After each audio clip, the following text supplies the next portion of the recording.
जय माता दी बच्चों, ठीक है। तो पैसिव की एक क्लास मुझे लग रहा है जो आपसे स्टार्टिंग मैंने बताया था। प्रियंका हंस रही, क्या हुआ? अच्छा, तो उसी पे आज हम बात करेंगे, ठीक है ना। जिसमें हु वाले सेंटेंसेस छोड़ गए ना, जो नॉर्मल इंटरोगेटिव सेंटेंसेस थे उनके कैसे पैसिव बनाना, इस पर हमने डिस्कस किया था। बात हुई थी कि नहीं? बताया गया था ना। तो उसकी तो हम आप बना ही लेंगे, चाहे वो यस नो टाइप होंगे चाहे WH टाइप होंगे, जैसे व्हाई आ गया, वेयर आ गया ना, ऐसा कुछ। अब देखते हैं सबसे पहले हु को, ठीक है।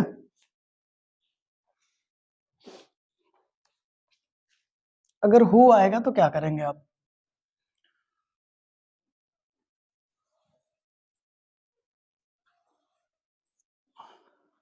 हालांकि आज हम आप हु देखेंगे।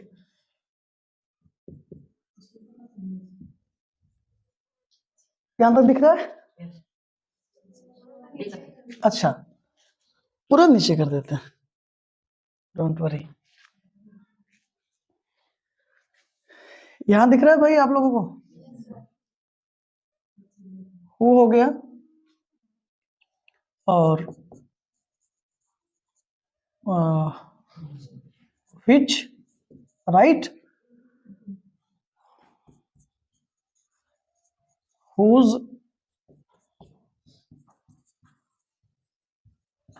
how much, how many और what। आई बात समझ में ना? who, which, whose, how much, how many और what, ठीक है। इनको हम कैसे एक्टिव से पैसिव में कन्वर्ट करते हैं, कैसे हम अगर ये एक्टिव में आते हैं सेंटेंस में तो पैसिव बनाएंगे कैसे, इसे पे हम आप बात करेंगे, ठीक है। तो ध्यान से समझिएगा चीजों।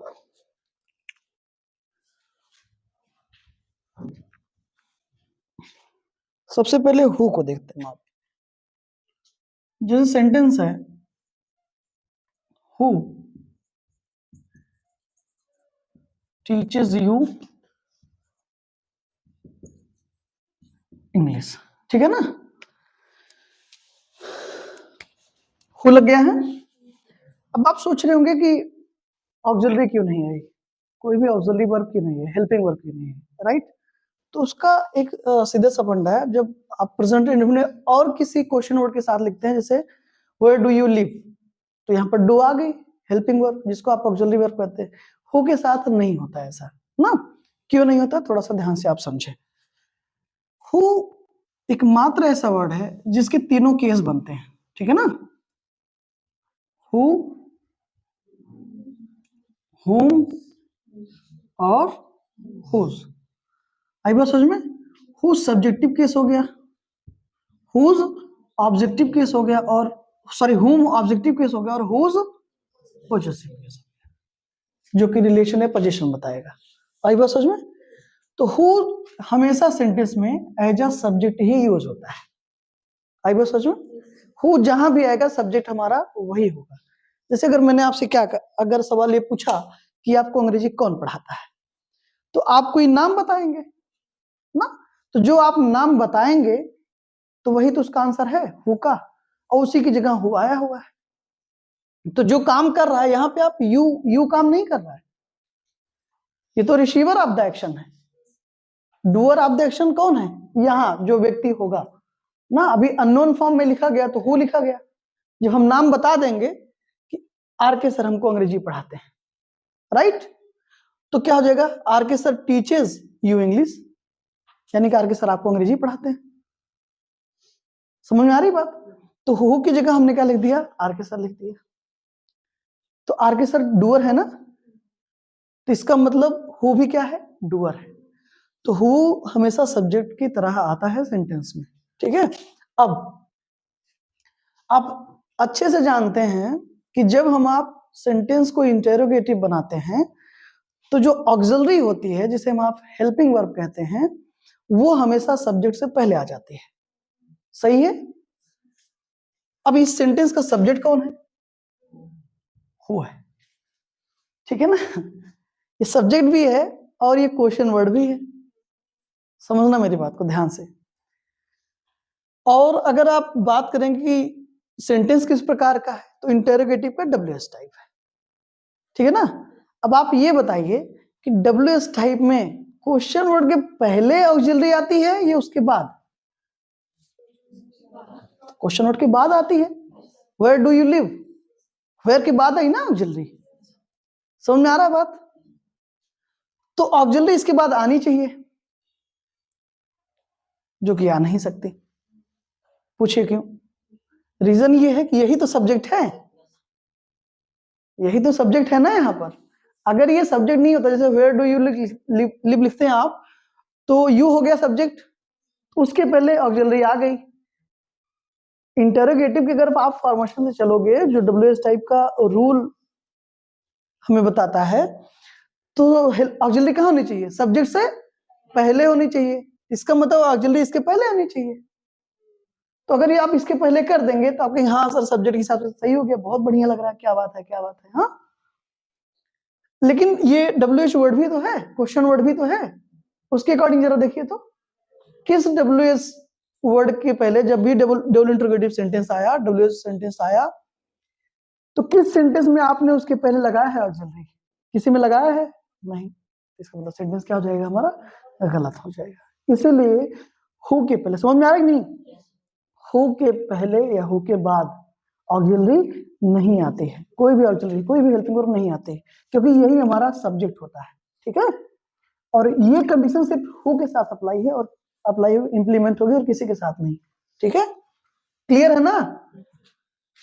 ऑक्सिलरी नहीं आती है तो ठीक है, लेकिन क्यों नहीं आती समझ में आया?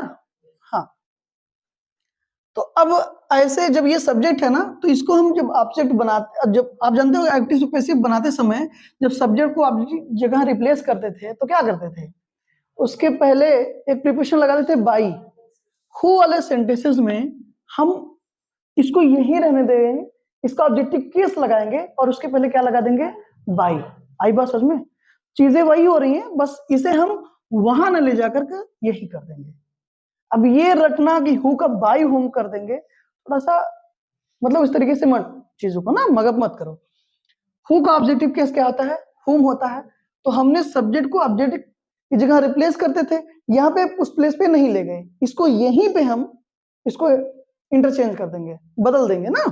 किस में बदल देंगे? इसके ऑब्जेक्टिव केस में, क्योंकि सब्जेक्ट यही है। तो जब इसका ऑब्जेक्टिव केस आप लिखेंगे तो क्या लिखेंगे? हुम लिखेंगे। तो इसी के पहले तो आप बाई लगाते थे, तो लगा दीजिए बाई हु। आई बात समझ में? अब ये ऑब्जेक्ट था ना, सब्जेक्ट जहां रिप्लेस होगा तो वर्ब इसी के अकॉर्डिंग आएगी, ठीक है।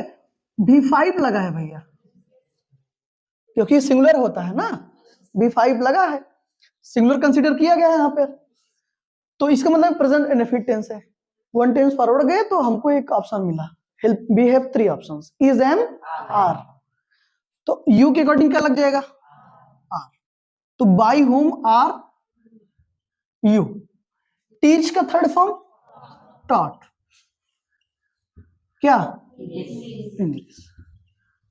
कोई दिक्कत? एक आध सेंटेंस आप बोलिए।